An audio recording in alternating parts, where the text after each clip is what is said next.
Yuji Itadori. Pink-haired, big-hearted, criminally cringe in the best way. He swallows a cursed finger the size of a chicken nugget from a 1,000-year-old demon king and somehow becomes the vessel that keeps the king of curses barely caged. But what if? What if the wrong guy found that finger first? What if the most physically perfect human being to ever walk the jujutsu world, the man who nearly killed a pre-awakened Gojo Satoru, the assassin so dangerous even Kenjaku said, "Nah, I'm good," when offered his corpse to possess? What if Toji Fushiguro ate Sukuna's finger? Strap in, because this scenario goes 3 different directions and all 3 of them are absolutely unhinged. Before we go crazy, let's lock in the rules, because this is JJK, the story where the power system actually makes sense if you pay attention. Toji Fushiguro has a heavenly restriction. His body traded away every single drop of curse energy at birth in exchange for a physique that laughs at physics. 0 curse energy. He doesn't even register on the spiritual radar of other sorcerers. He walked through Gojo's barriers like they were open doors. Now here's a critical detail, and pay attention because this changes everything. Sukuna's finger works through incarnation. His soul reaches into a host's body and either takes over or gets suppressed depending on how strong the vessel's will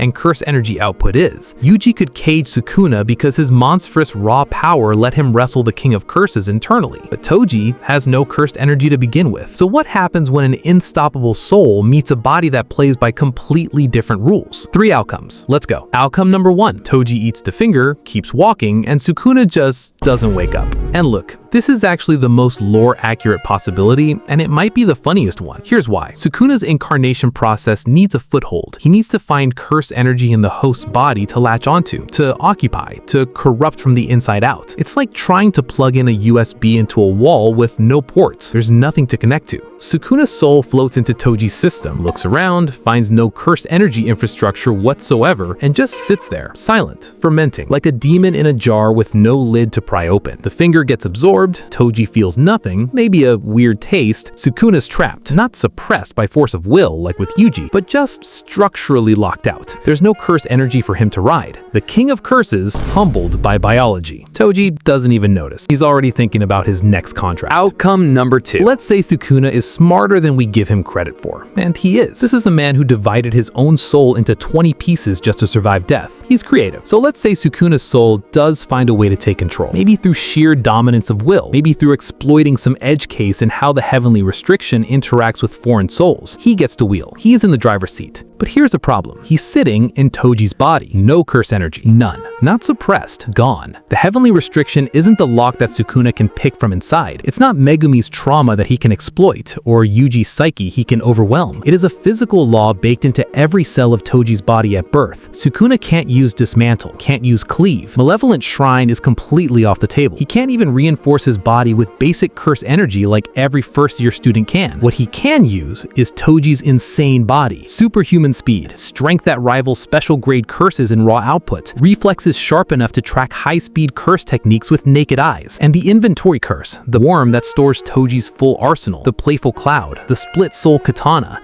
the inverted spear of heaven, the chain of 1,000 miles. So now you have the tactical mind of the king of curses inside the most dangerous purely physical body in the series. Sukuna without curse energy is still a monster in hand-to-hand combat. We know that. Even against Gojo, he was exchanging blows. Here's a painful irony. Toji already beat Gojo without Sukuna's mind. Adding Sukuna's genius to Toji's body doesn't necessarily make things better, because Sukuna's greatest weapons, his techniques, are completely dead weight. Outcome 3. Sukuna, Toji body, plus cursed energy. This is the one. This is the nightmare scenario. What if Sukuna, through some impossible twist of fate, say eating more fingers from inside Toji's body, accumulating enough raw soul energy to override the heavenly restriction, actually manages to generate cursed energy? Think about what that means. The heavenly restriction exists in opposition. Toji's body sacrificed cursed energy for physical perfection, but Sukuna's soul is not Toji's soul. Sukuna isn't bound by Toji's birth pact. It's Sukuna's presence is strong enough to generate its own cursed energy independently, like a second engine igniting inside a car that was never built to have one. You now have Toji's indestructible, hyper-specialized body running Sukuna's techniques, wielding Toji's special grade arsenal with 0 cursed energy energy signature to track. The inverted spear of heaven, the dagger that literally turns off curse techniques on contact, now in the hands of the king of curses, who has the spatial awareness to land every hit. Dismantle and cleave, invisible slashes with no range limit. And here's the most broken part. Gojo's infinity detects and filters attacks based on their cursed energy output. Toji exploited this once already because his zero cursed energy made him effectively invisible to infinity's automatic response. Sukuna using Toji's body means his dismantle slashes might carry so little cursed energy residue that infinity doesn't recognize them as threats until it's too late.